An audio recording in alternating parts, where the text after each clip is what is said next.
feels like it could be a 5-star, which is crazy. Like, the writing is not good. The chemistry is nowhere to be found. I love this. 5 stars. I'm obsessed.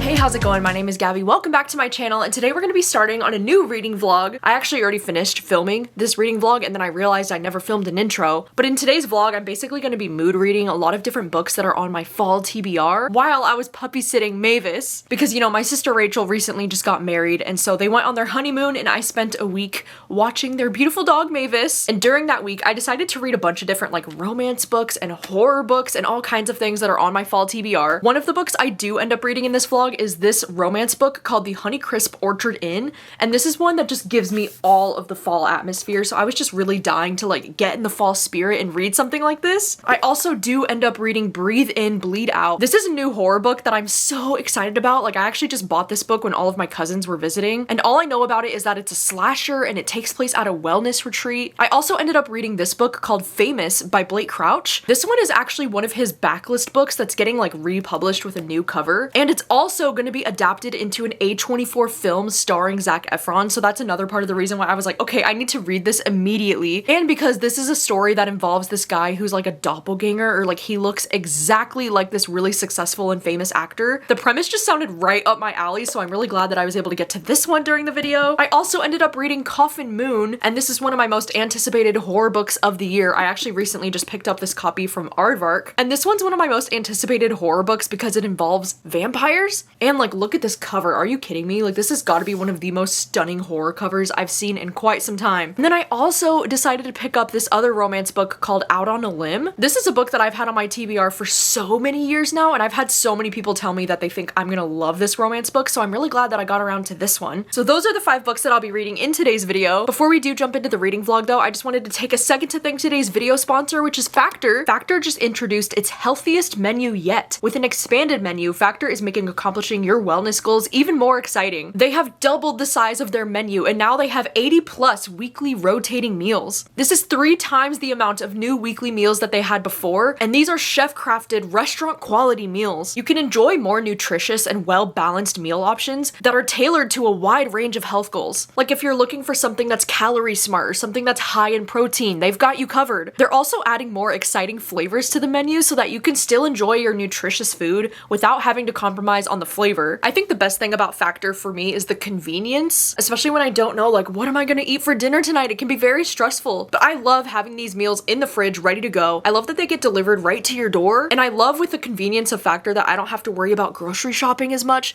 I don't have to worry about cooking the food and then the big cleanup afterwards either. I love that I can just throw this into the microwave for 2 minutes and I have a nutritious meal ready to go. So you can head to factor75.com or click the link down below and use my code gabbyreadsfb50 to get 50% off your first box with Factor plus free breakfast for 1 year. That's code gabbyreadsfb50 at factor75.com to get 50% off plus free breakfast for 1 year. What an amazing deal. I want free breakfast for 1 year. That sounds amazing. I love breakfast. Thank you so much to Factor for sponsoring today's video, and now let's get into the reading vlog.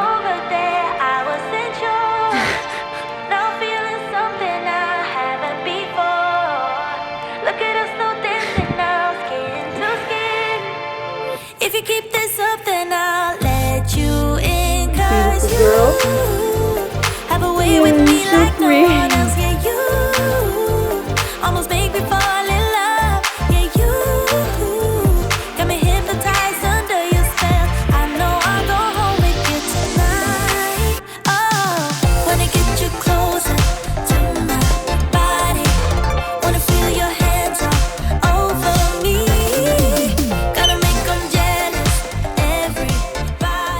Hello, hi, welcome to the vlog. Today I have started reading The Honeycrisp Orchard Inn, and it only felt right that I eat a Honeycrisp apple while I read this. Dude, I'm so happy that it's finally fall. Like, you have no idea. It feels so good. This afternoon, I actually had to go over to my parents' house to pick up a few things because I'm staying at my sister's apartment right now because I'm watching Mavis for them and they're on their honeymoon. And I decided to start this one on audio this morning while I was like running around and playing with Mavis. And I'm now on chapter 13. I'm about 126 pages into this one. This is a book that I kind of have mixed feelings on right now because there are some things that I'm really loving about it, and then there's some things that I'm finding to be so annoying. I did notice on the front here that this says perfect for fans of the Pumpkin Spice Cafe, which I would definitely agree with. It really reminds me of that book. I mean, the premise for this one says this cozy and sexy romance follows a young event planner who returns to her family's inn on an apple orchard to help them run their harvest festival. And so our main character is this girl named Ellie, and the love interest is this guy named Aiden. And she goes back home to her small town, and like this guy Aiden, she actually did used to know him, but she doesn't remember him at first. And he calls her Ellie Belly as like a nickname. So naturally, I'm gonna be picturing Belly and Conrad for these two, right? Like that only makes sense. Even though I don't think the chemistry between these two is as cute or as strong as Belly and Conrad, but I do tend to love a romance like this where like a character is going back to the town where they grew up and like seeing how the town has changed. And this book does have a lot of tropes that I personally really enjoy when it comes to romance, because they kind of have like the roommates to lovers trope happening, because he's also living in like the only available room at this Honeycrisp Orchard Inn, and so they're kind of having to like share the same space. It's got that forced proximity that I really like. I also love the fact that there's this cute little pug, you know, dog character, and he wears his little orange costume, and the pug's name is literally Pumpkin. Like, is that not so cute? And they said every time they try to take this outfit off of him, he starts growling. Another thing that I'm loving about this is that the small town vibes are like so good, and like I really want to go to this small town. I think it's so cute. This harvest festival sounds like it's so much fun, especially because they describe how like every Friday night they do a Gilmore Girls festival, and basically at their local drive-in theater they play 2 episodes of Gilmore Girls every Friday night. Like, how cute is that? I actually just started watching Gilmore Girls for the first time with my mom, and I'm now on season 3,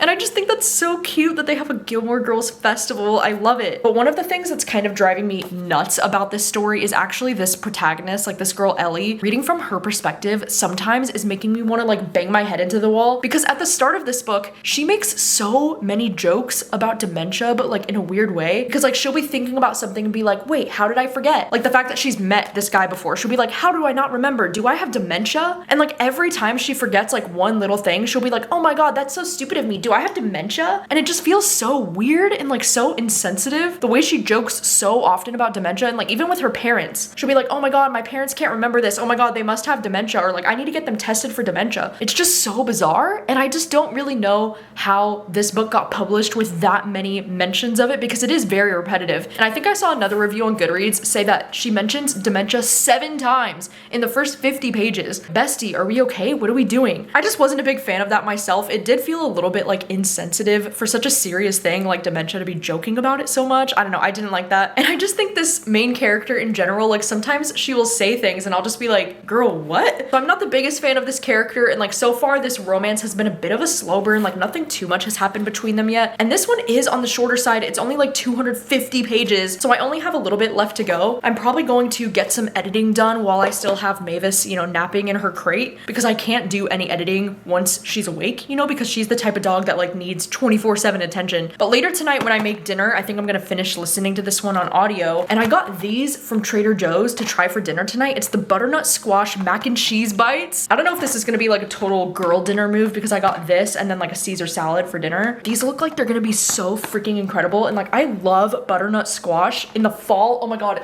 It's amazing. And so I'm hoping that these are gonna be absolutely banging. Oh my god, they look so good.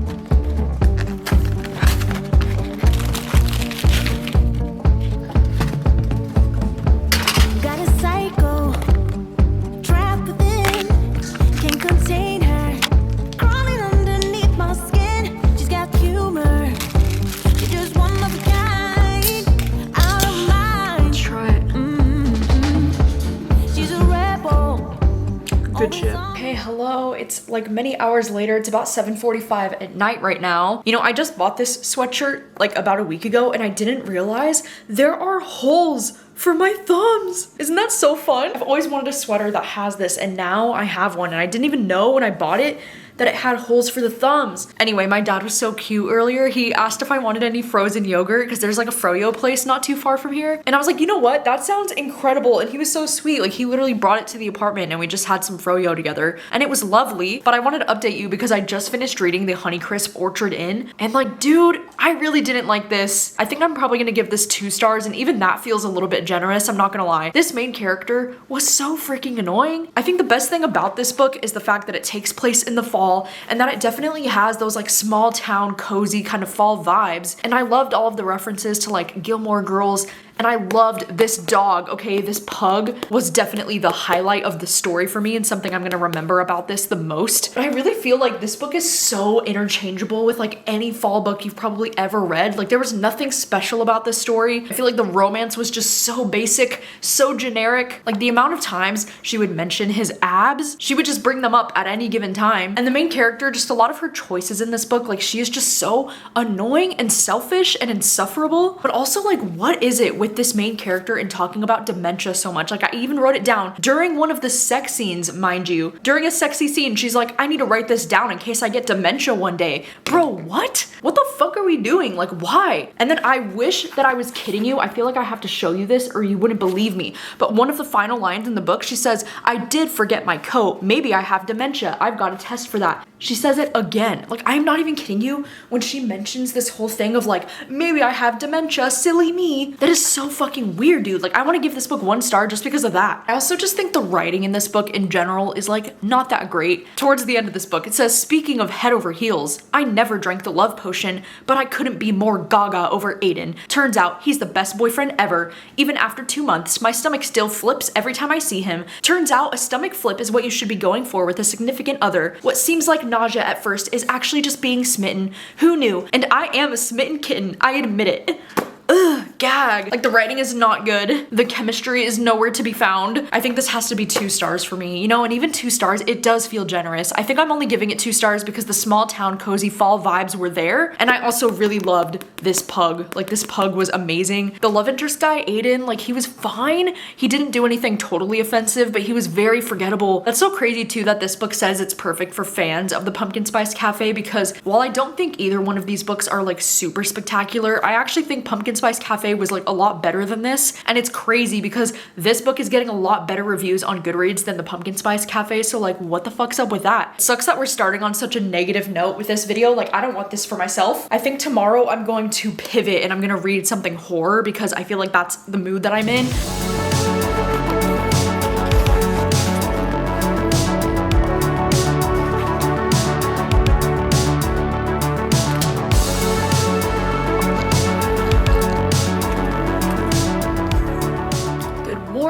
Hi, how's it going? It's bright and early. It's 9 a.m. Mavis is, you know, sitting behind me with her little stuffed bear. She really likes this one. Anyway, I wanted to update you because last night before bed, I decided to start reading Breathe In, Bleed Out. And last night I got all the way up to chapter 10. I got 82 pages into this one, and this is absolutely flying. I do have access to the audiobook from my library for this one, and the audiobook is only 8 hours long, and it is a very, very quick listen so far. Also, last night with Mavis, it ended up going so much better than it did on the first night, because the first night that I was here watching her, like, oh my god, it was such a restless night. Like, she couldn't sleep, I couldn't sleep. I wasn't sure if we were compatible in the same bed because she just kept barking at like every little sound, and then she kept jumping on me. Like, as soon as I would like start to fall asleep and just like relax, she would like jump her entire body weight on top of mine. And then also when she was like trying to rest her head on me, she would like lay her entire head like on my neck, and then I couldn't like breathe, or she would like lay her entire weight against my stomach and press down so hard that I was like, ugh, I was getting nauseous. So the first night was not a great one together, but luckily last night she did so good. Like, we were just chilling. I mean, the only thing with her is that she snores pretty loud, you know? So that was a little bit of a struggle trying to sleep with her in the same bed because she snores so freaking loud, and I'm just not used to that because I'm used to sleeping alone.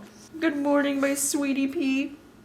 Dude, she's so tired still. I thought you were used to waking up at 9 a.m. But anyway, last night I got the chance to start reading this one, and I am really enjoying the vibes of this one so far. You know, I was really looking forward to reading this one because this is actually from the same author as Curse of the Reaper, which is a horror book that I read a little while ago that I ended up really enjoying. And this one is one that I'm especially liking because we're following this character named Hannah, and right at the start of this book, we learn that she had this fiance named Ben, and he died on this wilderness trip a year year ago, but we don't know exactly what happened to Ben. Like, we just know that he died, and we know that she like left his body out in the wilderness, and it seems like Ben is kind of like haunting her now. Like, she can't seem to like move past the situation that happened a year ago, and she's dealing with a lot of trauma. Like, she keeps thinking that she's like seeing Ben in his like bloody clothes, like standing in the corner. She's being haunted by this night that happened, and so she's like, okay, I need to like figure this shit out. And she's currently like working in a hospital as like a nurse. She has this best friend named Tess, and her best friend Tess really wants her to go on this like spiritual wellness retreat that's in Joshua Tree, and they're both actually living in Venice, California, which is a very fun setting because I'm very familiar with Venice. And so she decides to take this wellness retreat. Like, she talks about it with her therapist, and the therapist is like, yeah, I think this would be really good for you, you know, to like get yourself back out there and to like move on from everything that's happened to you. And so she goes to this wellness retreat that's like in the middle of Joshua Tree, kind of like in the middle of nowhere. And so far the vibes of this place are just so creepy and weird. They end up having to like leave behind their phones and their car keys, and there's just a little bit of like shady behavior going on. They talk about how like all the food at this wellness retreat is like raw and there's no sugar in anything because they want them to be like as clear-headed as possible. And they do the whole thing when they're like, when the sun goes down, we go down. When the sun rises, we rise. It kind of reminds me of like The Last Session by Julia Bartz right now. At least that's the vibes that I'm getting with like this retreat that's happening. I don't know, I'm still pretty early into this book. I think I'm only like 25% of the way through the audiobook, but I'm really enjoying it, and I'm so excited to see where the story goes. I'm already really connected to like Hannah as a character, and I've heard that this one is kind of like a slasher, which I am a little bit nervous about because I don't always love slashers in books. I definitely prefer slashers in movies, but with this one, I'm having a great time already, and like because I really liked Curse of the Reaper, I know that I like this author's writing, so I can't wait to finish this one today. I'm actually going to be doing some Patreon reading sprints later today, and I'm going to be making breakfast here soon. I also need to like wash my hair again, so I have a few different things to do this morning, but I should be able to finish up this book today.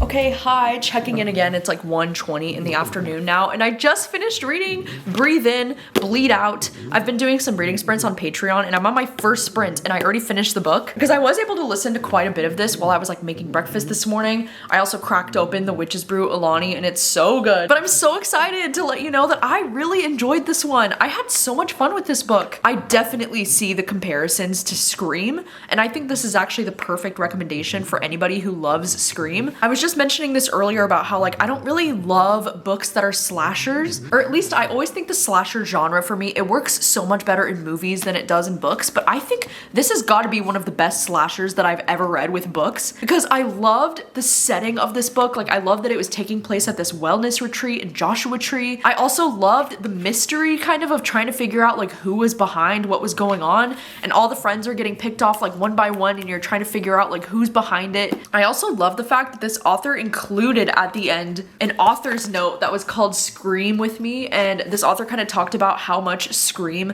made such a huge impact on his life and how this was like really inspired by Scream, and I can definitely see why because it had such great vibes. I also think there was 2 different reveals at the end of this book that I didn't see coming, and I was like, wait, what? And it was really fun and like really shocking to like figure things out. I feel like this is definitely one of those stories where it's like you start to suspect every single character at some point. I just really like the way that this author writes his horror books, and I feel like you can really tell that he has like a big love and respect for the horror genre because he talked a lot in this book too at the end about how like his first book, Curse of the Reaper, about how that one was also really inspired by like a lot of Halloween, you know, classics like Halloween and Nightmare on Elm Street. And so it was really fun to see him do his own take on like Scream and that franchise. This was just so much fun, and I think if you're the kind of person that really enjoys slashers typically, or if you love Scream, I think you should definitely read this one. It's very very fast paced, very interesting. Like there was not a dull moment for me in this book. I was really engaged the entire time. And I thought there were so many things about the ending that were really satisfying for me. There was one moment where I wanted to like stand up and cheer. I was like, yes! It was just something that I really wanted to see happen, and it did happen, and that made me very happy. So this was a good one. It really took me off guard. I wasn't expecting to like this one as much as I did, and I'm glad that I did because now I get to keep this on my bookshelves forever. I really do think if anybody ever asks me for like a good slasher book recommendation, this one is gonna be top of mind for me, for sure. So that's incredible news. I'm glad we finally had a win for this vlog,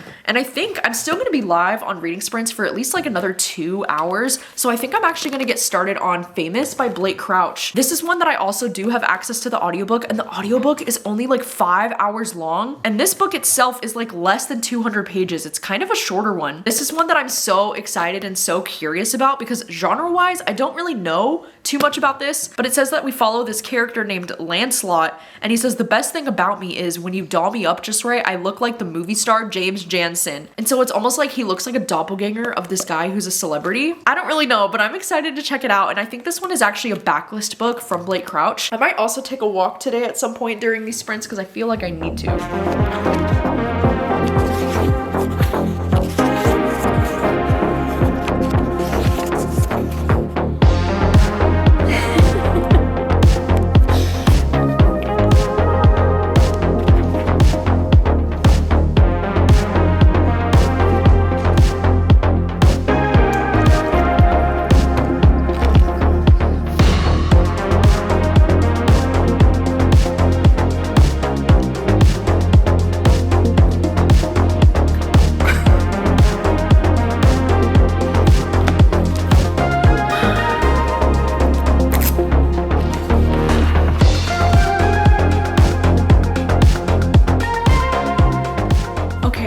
A few hours have passed. It's like 3:30 in the afternoon, and I just finished reading Famous by Blake Crouch. And like, dude, I love this. 5 stars. I'm obsessed.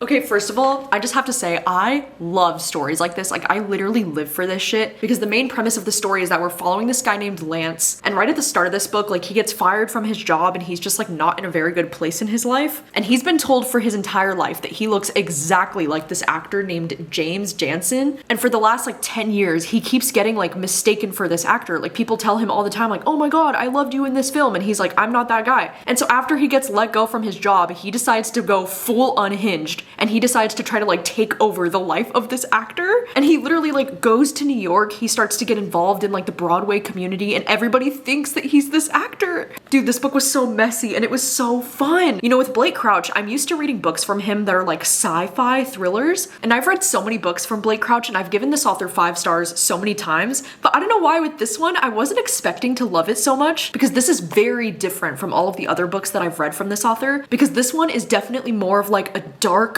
comedy. It even says on the back here that this is a scary, surprising, genre-blending thrill ride. And I would agree, like, I don't really know how to categorize this one genre-wise. It's just a dark comedy with a very unhinged main character, and that is like my favorite kind of thing right now. I would highly recommend this for fans of Julie Chan is Dead. I feel like it had a very similar vibe to that, at least with the way that this character behaves. It also kind of reminded me of like Joe Goldberg or like American Psycho, where like you're following a character who is very unlikable and like very unhinged, but like, oh my God, this was so entertaining to read. And I love the fact that this book was only like 180 something pages. Like, I flew through this in like 2 hours. I couldn't put it down. This was just so ridiculous. Like, it turns out I love a story like this where somebody is kind of like taking over somebody else's life, and because they're posing as someone that they're not, I love seeing the different like things they have to deal with on the spot in the moment when they have to come up with an excuse for like why they're doing something when that person usually wouldn't. Oh my God, it's just so entertaining and so weird. There was a moment in the second half of this book I was actually screaming out loud. I'm glad that I filmed some of my reaction to that moment, because like, oh my God, it was just crazy. There was this one quote that I also really liked that I had to annotate when this character was talking about like happiness, when he said, I'm not used to being this happy and I can't imagine it lasting all day. If I'm still this high in 10 hours, I'll be hurting. It's kind of sad being this happy because you know it can't last. And the second you realize that, the joy begins to wane. And once you start coming down, you wonder if you were really happy at all, because shouldn't happiness withstand the knowledge that it can't go on forever? And once you realize you weren't really happy, it occurs to you that what caused this interval of euphoria was nothing more than a bunch of chemicals in your brain.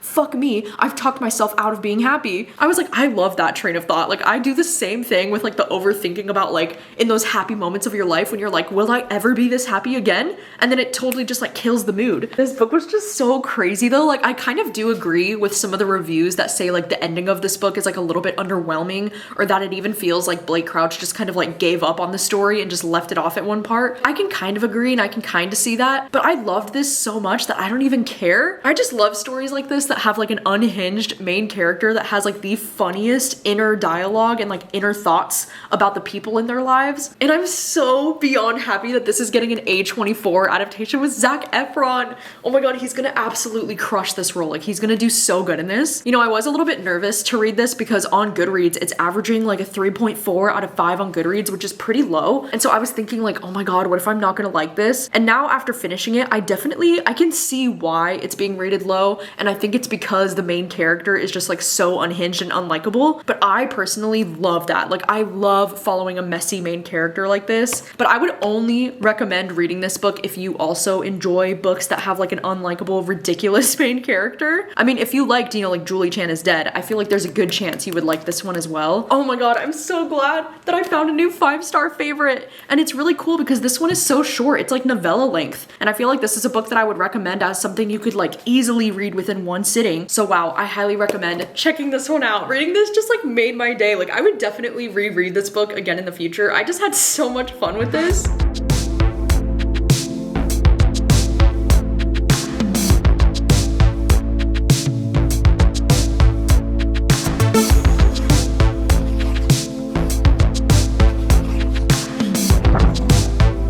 Give me ghosty. Give me ghosty.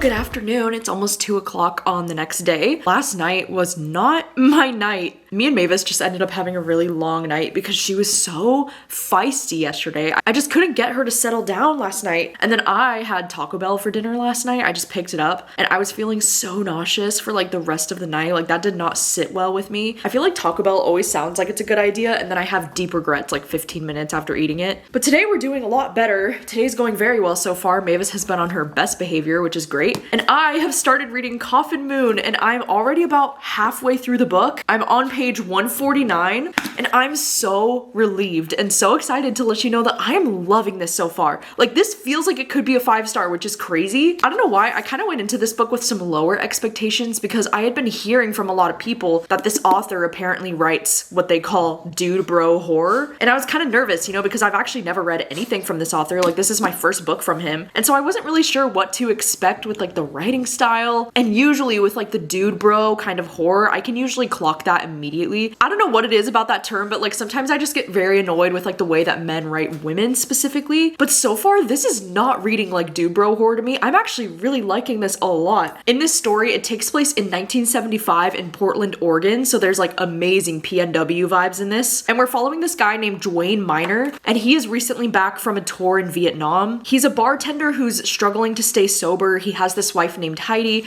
and then he's also recently taken in his 13-year-old niece named Julia. And then the premise literally says, then a vampire walks into his bar and ruins his life. So there's this vampire named John Varley, and our main guy Dwayne, he kind of starts shit with this guy John not knowing that he's a vampire. And so then this vampire guy John retaliates by like killing his wife in the most brutal way. And so the main, plot of this book is that it's about this guy Dwayne and his niece Julia coming together and like going on the road trying to find this vampire John and trying to get revenge against him for what he did. It kind of sounds boring when I pitch it that way, but like I am loving the writing in this so much. I feel immediately connected to these characters. I just felt so much for Dwayne right off the bat with like, trying to take on his niece and like trying to stay sober, trying to work in the bar, and then like losing his wife. Like, oh my God. I love though that we're getting multiple point of views in this book because we're not only following from Dwayne's perspective, we also kind of do get moments of like Julia's perspective, the 13-year-old girl, and then we do get the vampire's perspective, John, by the way. I am loving the perspective of this vampire. Like, he is so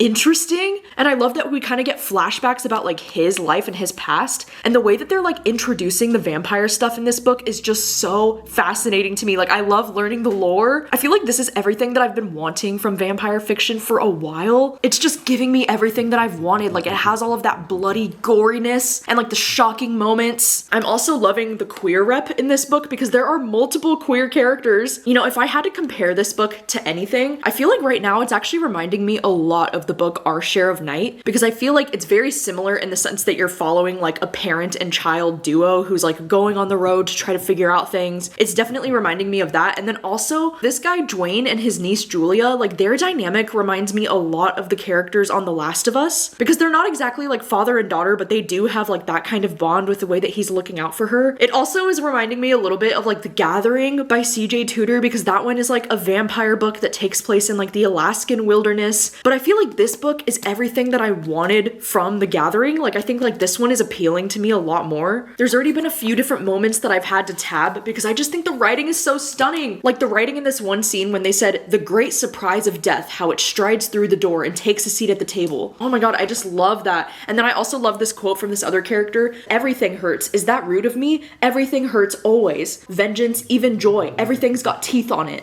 Oh my God, I love that. The descriptions. I just reached the point that's gonna be like, I think like part 3 of the book, and there was a little moment at the end of part 2 that I was like, ooh, like the plot, something happened in the plot, and I was like, no way. So now like I'm really excited to see where the rest of the story ends up going. I'm just really into this right now. Like, I'm so glad that this is going so well. I am just really in the mood to read about vampires recently, and like this is just delivering in a way that I never imagined it would. This is everything that I wanted from like Bury Our Bones and The Midnight Soil, like this is the vibes that I was missing. So like I don't want to jinx it, but it feels like it could be 5 stars. Like, that's crazy. Anyway, it's almost 2 o'clock in the afternoon. I have some editing that I need to get done before I can finish the rest of this book, but I guarantee I'm gonna try to finish this up tonight because of how much I'm loving it.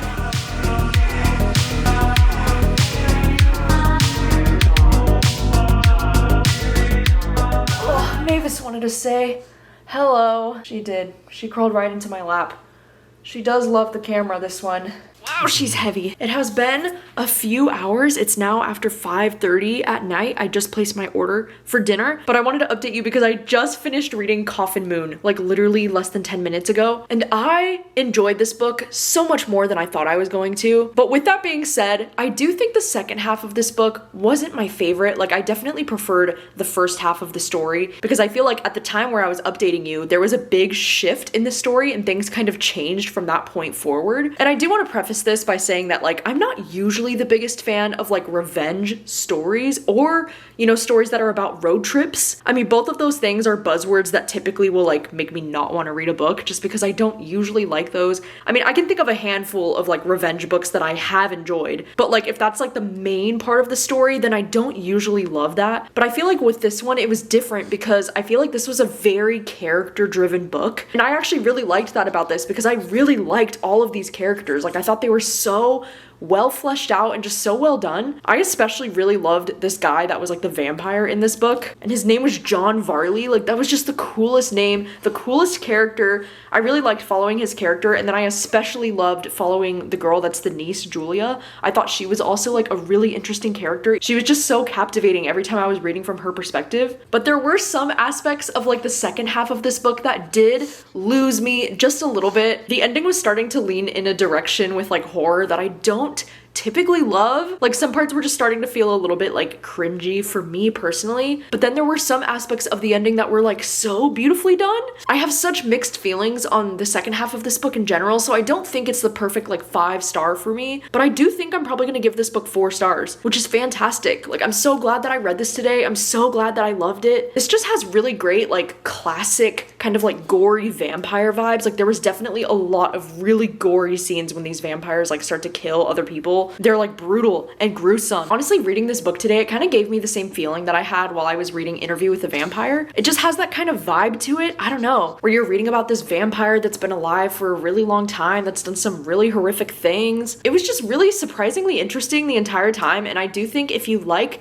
vampire books, I think this would be a must read. And I think the quality of the writing in this book was so much better than I thought it was going to be. Okay, hello. It has been a couple of days since the last time that I updated this vlog, because no surprises here, I've been DNFing a few different things that I've been trying to read. I tried to get into this book called Falling Like Leaves. I actually just checked it out from my library, like the physical copy, but I only got about like 50 to 100 pages into this one before I decided to DNF, because this one is just reading a little bit too young for me. I always do like to still give young adult books a chance, because you never know, and because this one was compared to Jenny Han and also Gilmore Girls, I thought maybe this would be for me, but I just couldn't really get into it. It was reading just a little bit too young for my taste. And then I also started reading People Watching, which is another book that I just got in the mail, and I got like 20% of the way through this one on audio before I decided like I'm just not really feeling this. I don't know, I might come back to it at a later date, but like I just don't really like either of the characters very much, and like I was not pulled into the story, but I've heard such great things about this author, and so instead I decided to start listening to Out on a Limb on audio, and this is actually from that same author that wrote People Watching. I'm only 14% of the way into this audiobook right now. I'm only 57 pages in. I decided to download my library actually had the ebook copy available. I'm only 57 pages in, but I'm really liking this one so far, and I'm glad that I decided to pivot to this one instead of trying to get through People Watching, because I don't know if that's going to be the book for me. This one is so cute so far, and I was a little bit nervous to read this one because it has a lot of tropes in romance that I typically don't like. I mean, the biggest one is that this story starts with like a one-night stand between these characters, which like in a romance book, that's not my favorite setup, and it is kind of like a friends to lovers situation like after the one-night stand. But then also the biggest thing about this story is that it's like a surprise pregnancy. Like after the one-night stand, she gets pregnant, and then it's about both of them like navigating what they're gonna do about that. And so typically I don't love reading about like surprise pregnancies and romance. Like, that's not one of my favorite things, but I've heard such great things about this book specifically throughout the years, and like so many people that don't like this trope say that they love this book. And so I was like, you know what, I'm just gonna give it a shot anyways. And I'm so glad that I did, because even only 50 pages in, like I am loving both of these characters so much. And the disability rep in this book is so good, because both of these characters have disabilities. We're following this young girl named Win, which is short for like Winifred, and she's like 28 years old, and her disability has to do with her hand, and it's like kind of an insecurity thing for her to like be in public and like do things in public with her hands. And then the love interest is this guy named Bo, and his disability has to do with his leg, because he has a prosthetic leg. And the way these two instantly just connect with each other because of their disabilities, and the way that they both just feel really seen by each other right away, like, oh my god, dude, it's so cute. And like their banter right away is so adorable. I actually didn't mind the fact that this book started off with a one-night stand, which, by the way, I loved the way that the smutty scene was written in this book, so like that's a good sign, because I feel like smutty scenes sometimes in romance can be very hit or miss for if I'm gonna like the book or not, but I actually really liked the chemistry between them. I thought it was so cute, and like their banter is just adorable. Like I love the way they kind of like tease each other about the disability, but like in a really cute way.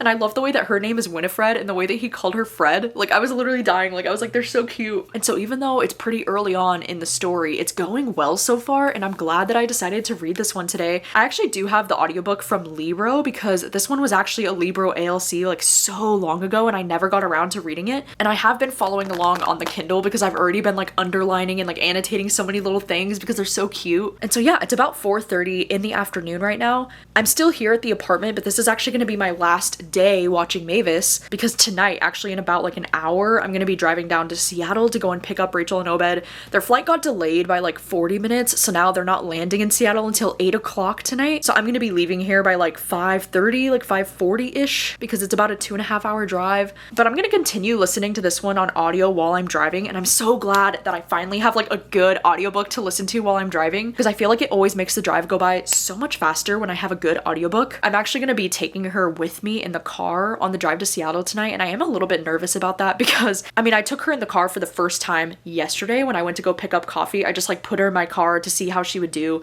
Rachel and Obed do have this little like puppy seatbelt that I can click her into so that she's not going to be moving around too much. And she did do well in the car yesterday, but I am a little bit nervous for her to be in the car with me this long because, you know, like I said, Seattle is a 2.5 drive on the way there and then 2.5 hours on the way back. So like 5 hours in the car straight. I'm kind of scared to see how she's gonna do, but also like I have to take her because like the only other alternative would be like leaving her here like in the crate, and like I don't want to leave her in the crate that long, you know? So she's gonna be coming with me. She's gonna be listening to this audiobook with me in the car, and hopefully all goes well tonight. Oh, that's a pretty girl.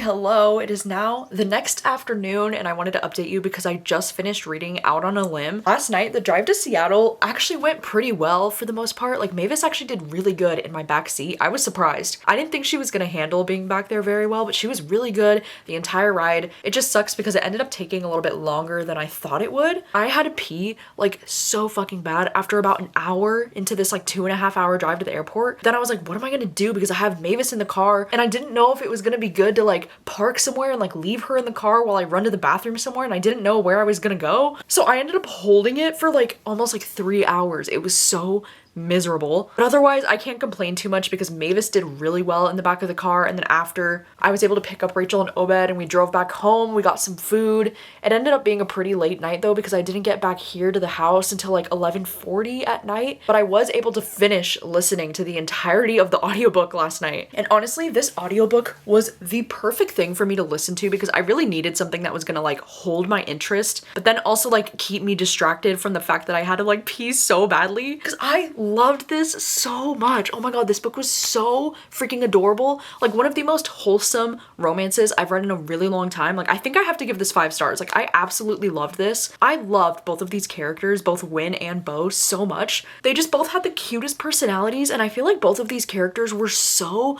refreshing to read because they were very good at communicating with each other. And I feel like that's one of my biggest pet peeves in a romance book, when like characters really struggle to communicate their feelings. I feel like every step of the way these characters were really good with like saying where they're at and like what they're thinking and how they're feeling and moving forward without any judgment from each other. Like it was just such a beautiful relationship to read about. I also loved that, you know, because this is a book that's like about a surprise pregnancy, I really liked that at the beginning of the book they talked about her options. She thought about abortion. She was thinking like, is this the best thing for her? Can she handle this financially? Like, is this the best thing for the baby? Like I feel like those conversations are so needed in a book like this, and so I'm glad that they were there. But there were so many moments in this book that made me go like, oh, like out loud because of how adorable this man is. Like this guy Bo, he's literally one of those characters that like he's almost like too perfect. Like he's definitely giving the energy of like that he was written by a woman, you know what I mean? Like only a fictional man could be this great. He was just so perfect in every way possible, and like I don't think he had a single flaw, which maybe that's like annoying to some people, I don't know, but I personally loved his character. I loved him so much. He was so sweet, so wholesome. You know, I actually would recommend this book Out on a Limb if you liked the book Ready or Not. I feel like these two have a lot of comparisons that I could make because, you know, Ready or Not is one of my favorite romance books that I've read this year.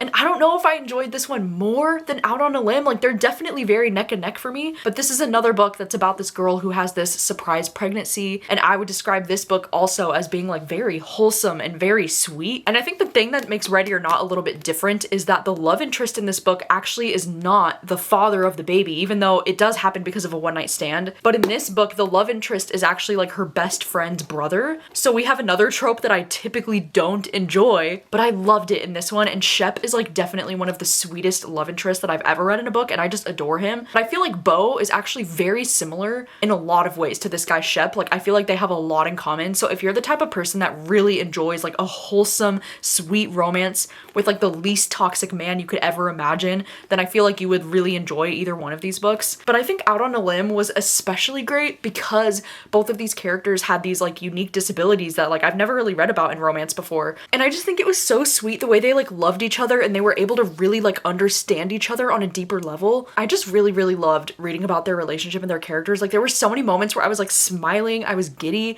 I actually thought the smut scenes in this book were written so well. Like they were perfectly steamy and they just like made me want to kick my feet and scream over them, which is always like the best sign in how I know a romance is 5 stars. Like if I'm not kicking my feet and screaming over them, then like what is even the point, you know? I think another really great disability romance, if you're looking for even more, is this book called Like Real People Do. This is another one that I just read earlier this year. Dude, I've been reading so much great romance this year. It's actually ridiculous. Like I'm so back in my romance mood. And Like Real People Do is another like really beautiful romance. One of the characters has a disability and it was just so stunning. It was another book that I gave 5 stars and it was also something that I would describe as being like very wholesome, like so cute, so sweet. And Out on a Limb, even though it did have some tropes that I don't typically enjoy in a romance book, I did love that like later on in the story, some of the tropes that I really, really, really do love ended up coming up a little bit later on in the book. So like that was also very fun for me and another reason why I want to give it 5 stars. I just loved it so much and I love the feeling that I had while reading this book. And I feel like romance as a genre is just like, it's so special when I have a 5 star because it is very rare for me to have like that 5 star feeling when it comes to romance. I think with romance as a genre, I can be like the most picky about when it comes to like certain things that I like and certain things that I don't like. I can really get the ick very fast sometimes when it comes to certain